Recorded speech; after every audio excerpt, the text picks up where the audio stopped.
আসসালামু আলাইকুম প্রিয় শিক্ষার্থীরা, এই ভিডিওতে আমরা ক্লাস 7 এর ইংরেজি বইয়ের 40 পৃষ্ঠার অ্যাক্টিভিটি DEF এই তিনটা কোয়েশ্চেনের উত্তর লাইন বাই লাইন অনুবাদ এবং উচ্চারণ সহ আলোচনা করব। প্রতিটা লাইনের মধ্যে দেখো আমরা সেটার বাংলা অনুবাদ এবং সেটার নিচে প্রতিটার জন্য আমরা উচ্চারণও দিয়ে দিয়েছি যাতে তোমাদের বুঝতে সুবিধা হয়। আমাদের আগের ভিডিওটিতে আলামিন কমেন্ট করেছে, আপনি ভালো বোঝান, থ্যাংক ইউ আলামিন। ডিয়ার কোয়েশ্চেনটা হলো, make 2 lists of what Nazma and Joynul do in the table below. অর্থাৎ নিচের টেবিলে নাজমা এবং জয়নুল কি করেন তার দুটি তালিকা তৈরি করো। এর অ্যান্সার আমরা লিখব লিস্ট এ নাজমা, নাজমার জন্য এইগুলো, এবং লিস্ট বি জয়নুল, জয়নুলের কাজগুলো হলো এইগুলো।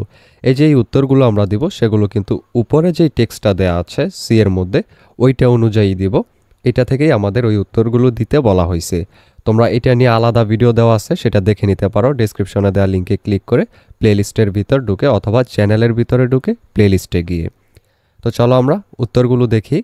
প্রথমটা, নাজমার কাজ হলো কুকস অর্থাৎ রান্না করেন।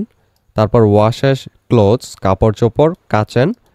3 নম্বর, ক্লিনস হোম অ্যান্ড ইয়ার্ড, ঘরবাড়ি ও আঙিনা পরিষ্কার পরিচ্ছন্ন করেন। 4 নম্বর, থ্রেশেস পেডি, ধান মাড়াই করেন। তারপর উইনোজ রাইস, খড়কুটো, ধান থেকে খড়কুটো আলাদা করেন। এরপর হলো সার্ভস ফুড, খাবার পরিবেশন করেন। এবং টেকস কেয়ার অফ চিলড্রেন, বাচ্চাদের দেখাশোনা করেন। আর লিস্ট বি জয়নুলের যেই কাজগুলো সেগুলোর প্রথমটা, মেক্স স্টুলস, বসবার টুল তৈরি করেন। এরপর মেক্স চেয়ার্স টেবলস, পীড়া, চেয়ার টেবিল এবং পীড়া তৈরি করেন। এরপর হলো makes meat safe, showcase, sofa, আলমাইরা। অর্থাৎ showcase, meat safe, showcase, sofa, আলমারি তৈরি করেন। তারপর ডাজ স্মল রিপেয়ার ওয়ার্ক, ছোটোখাটো মেরামতের কাজকর্ম করেন। তারপর ইয়ের কোয়েশ্চেনটা হলো, match the phrases or words with their meanings. অর্থাৎ শব্দবন্ধ বা শব্দগুলোর সাথে তাদের অর্থ মিলাও। এখানে কিছু শব্দ বা ফ্রেজ দেওয়া আছে, এগুলোর উত্তর এখানে উল্টাপাল্টা দেওয়া আছে। তো আমাদেরকে এইখান থেকে মিলিয়ে লাইন বাই লাইন এটার বরাবর এটা লিখতে হবে। তাহলে চলো আমরা দেখে নিই কোনটার জন্য কোনটা হবে। প্রথমটা হলো live from hand to mouth, অর্থাৎ দিন আনে দিন খায়। এটা দিয়ে বোঝাবে হলো এই যে এইটা, অর্থাৎ এই যে এইটা, spend all the money you earn on basic needs like food and clothes, you cannot save any money. অর্থাৎ মৌলিক প্রয়োজন যেমন খাদ্য বস্ত্র কিনতে উপার্জিত সব অর্থ ব্যয় করা, কোনো অর্থ সঞ্চয় করা যায় না, এরকম একটা অবস্থা।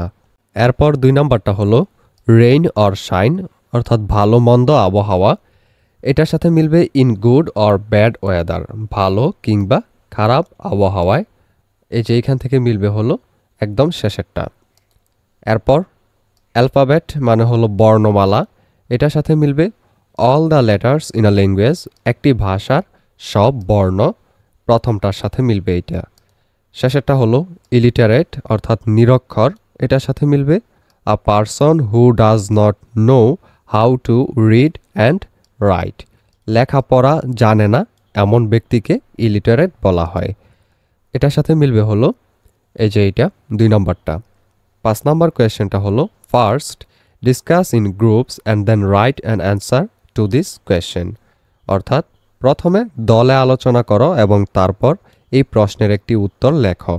প্রশ্নটা হলো, what do you think is the reason why Mitu and Nitu do not go to school.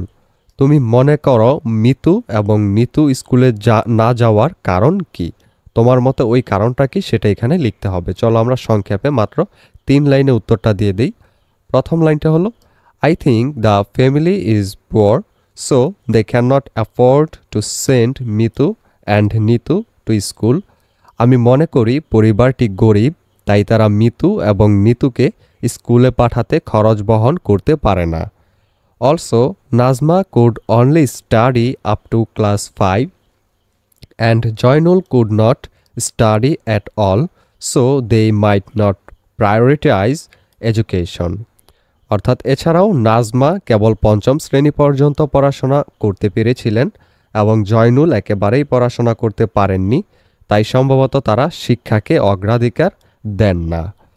They live from hand to mouth and work hard for their livelihood which might leave them with no time or resources for their children's schooling. তারা দিন আনে দিন খায় এবং তাদের জীবিকার জন্য কঠোর পরিশ্রম করে, যা সম্ভবত তাদের সন্তানদের স্কুলের জন্য সময় বা সংস্থান কিছুই অবশিষ্ট রাখে না। এই ভিডিওটি এই পর্যন্তই। পরবর্তী ভিডিওতে আমরা লেসন 8 দ্য হোম মেকার 2 এটার এর মধ্যে যে টেক্সটটা দেওয়া আছে এটা লাইন বাই লাইন অনুবাদ এবং উচ্চারণ নিয়ে আলোচনা করব।